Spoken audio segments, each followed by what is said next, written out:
Je, wafahamu kuwa amani hudumu pale ambapo taifa lina uwezo wa kujilinda? Na msemo huu umethibitishwa na Ujerumani ambako wameanza kuongeza uzalishaji wa silaha katika hatua inayotajwa kuwa moja ya mageuzi makubwa zaidi ya sekta yake ya ulinzi katika miongo ya hivi karibuni. Hata hivyo, inalenga kuimarisha uwezo wa kijeshi wa taifa na kupunguza utegemezi wa silaha kutoka mataifa mengine. Uamuzi huo unakuja wakati mataifa mengi ya barani Ulaya yakiendelea kuimarisha ulinzi wao kufuatia vita vinavyoendelea nchini Ukraine na kuongezeka kwa mvutano wa kisiasa na kiusalama duniani.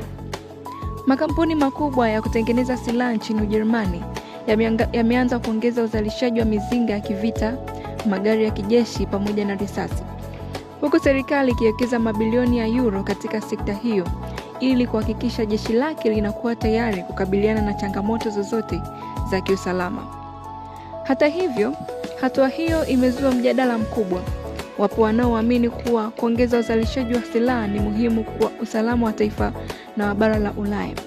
Lakini kwa upande mwingine, wakosoaji wanaonya kuwa ongezeko hilo linaweza kuchochea mbio za silaha duniani na kupunguza fedha ambazo zingeweza kuelekezwa katika sekta muhimu kama afya, elimu na maendeleo ya jamii. Serikali ya Ujerumani hata hivyo imesisitiza kuwa lengo lake si kuanzisha vita, bali kuimarisha uwezo wa kujilinda na kuchangia kulinda amani za usalama wa Ulaya. Je, wewe unadhani kuwa ongezeko la silaha ni kulinda amani au ni kuchochea vita? Nipe maoni yako katika ukurasa wetu.